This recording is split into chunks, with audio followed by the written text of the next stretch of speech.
Well, that's a bit different way of starting today's 3D model railway video. I'll tell you why once I sit down. Hi there. Right, I made that plate in 1987 for a very good friend of mine, John, who had a radio program on Radio Trent when I lived in the UK. And he was so enthusiastic about the contents of the radio program, his music, and the concerts that he organised with different bands and this, that and the other. An extremely enthusiastic man. I decided to make that plate for him because I was enthused by him to do something. He actually died a fair few years ago now, and his brother, whilst he was looking through the contents of John's studio, found the plate, and John had put my name and address on the back of it, and I got the phone call as to whether I'd like it back, and yeah, I thought that I would remember John by. It was all about enthusiasm, and I can remember that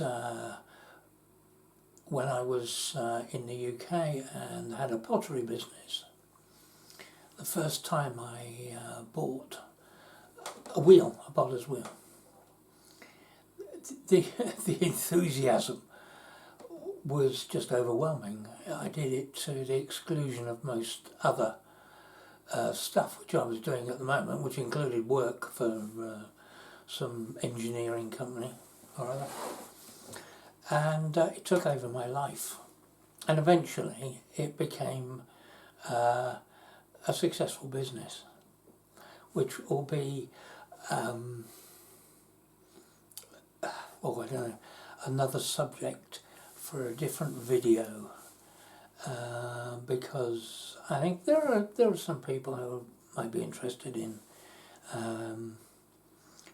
pottery business, how to, what we did, because we were fairly well known.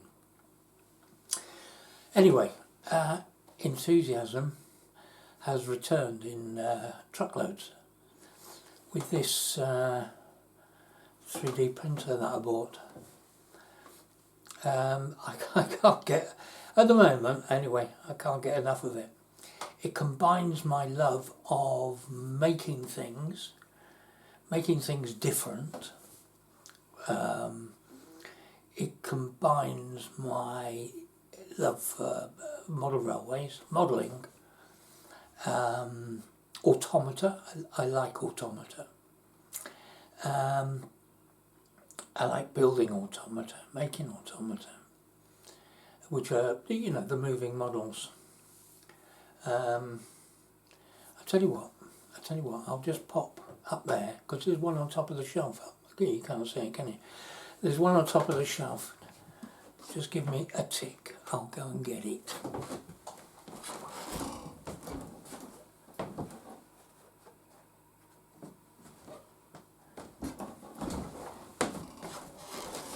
Oh, this is it. I have to bring it back here, won't I? Can you see it? Right, the automata is moved. It's a man on a bicycle, cycling. Oh, he should be cycling. Why isn't he cycling? Should be cycling. Oh, there we go. Trust me, moved it the wrong way because I'm back to front here. When I'm looking at it in the camera, it's back to front. I like that. It took me a while to build, and it wasn't my design. It was from an Italian guy called Paper Pino, if you fancy making one. It's all out of card paper, thick paper, 120 gram paper. And I got enthusiastic about automata. I couldn't make enough automata, and I can't make enough of this railway thing that I'm building at the moment.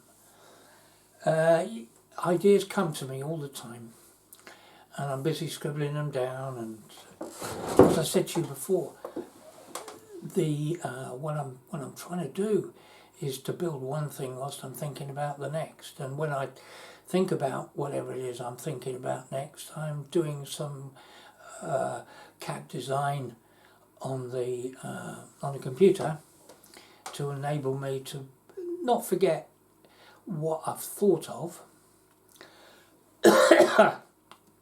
and also when I'm looking through different other people's designs of smaller objects, like the chickens. Yeah, we like the chickens. Right, I can find stuff like that, which I know somewhere along the line I will use. Okay.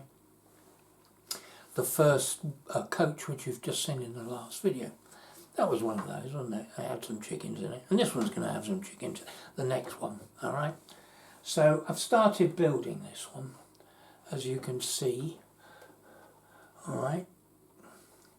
It's not all glued together or anything like that yet, because I learned last time it's a bit better to paint some of the stuff before you glue it. The painting takes a long time. I was on the internet the other day and I caught, because of the algorithm thing, a guy who'd built a kind of like a town. I suppose each little house was about, I don't know, 3 inches high, something like that. Was that 75 millimeters high? And there were stacks and stacks and stacks on a diorama which he'd built, which was probably about 1 metre by 1 metre, with a river running through it, 1 metre, about 3 foot, 3 foot by 3 foot. He had a river and some canals and some boats on the canals, some gondolas, because it was kind of like a mock-up of a little Venice kind of thing. And he'd made all these houses out of his printer. They were stunning, modular forms, so that he could actually take a couple of bits of houses and put them together to make one, take that and put it with another one to make a different kind of house. Yeah? And he'd populated this thing with these houses and streets and the tiled roofs and everything.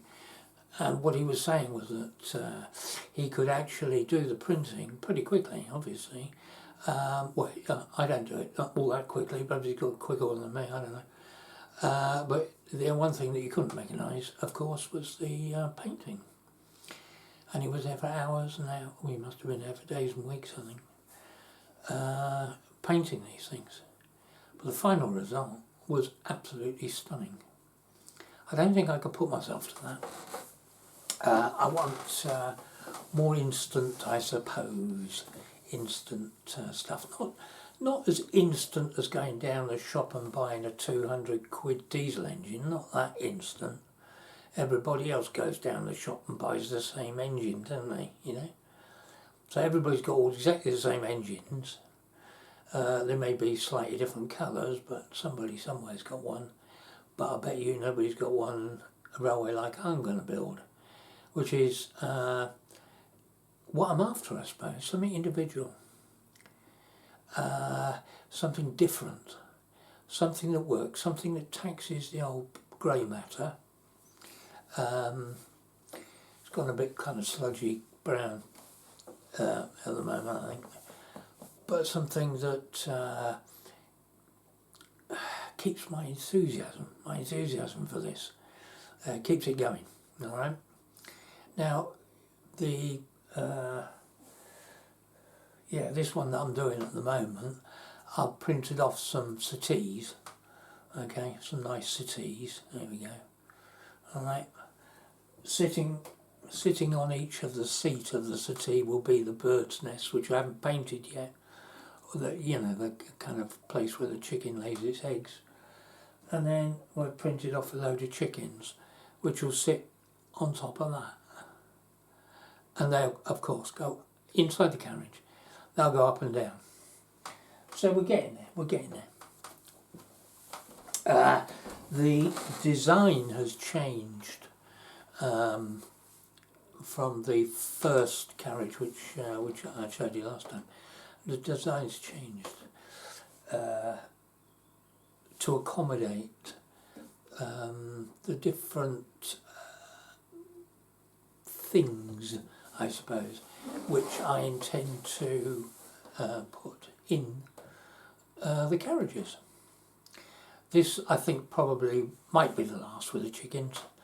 I think we'll have some seagulls and a fish on the next one. So we'll see. But all these moving parts are driven off a cam, which I have to put on the axle of the coach. So the axles are ready. Right, we've got the bearings on the end. Okay, all I've got to do is put the wheels on once I've painted them, with the cam in the middle, and that will sit inside the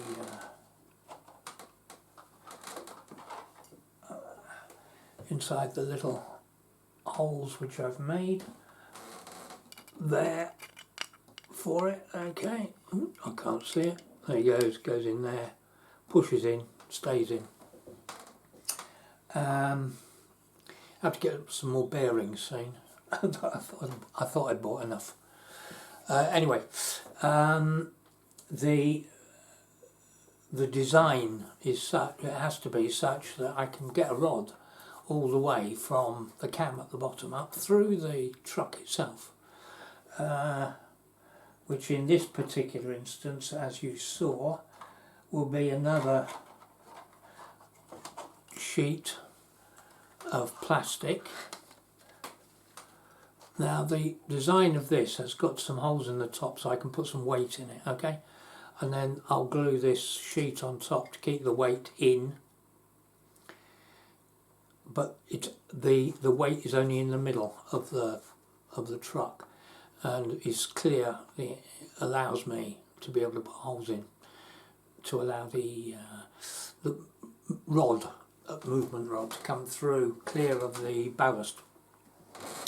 And then it's got to come through the bottom here, which will sit on top of that through another sheet, which sits on top of that, up through the settee and up the chicken's bottom. So it's, yeah, you've got to think of it as you go along. The one thing I haven't thought about yet, I am thinking about it as I go along, but I'm waiting for the delivery of electric motors and gearboxes, which I've ordered online, and we're looking at the chassis, perhaps, I don't know yet, the chassis of the motive power, the engine. It'll be loosely based on the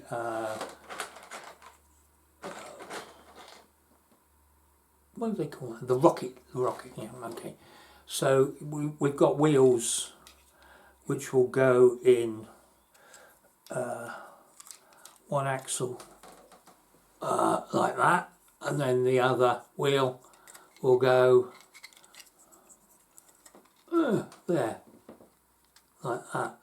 So one big, one small wheel, and the large wheel has a cam on it, as you can see.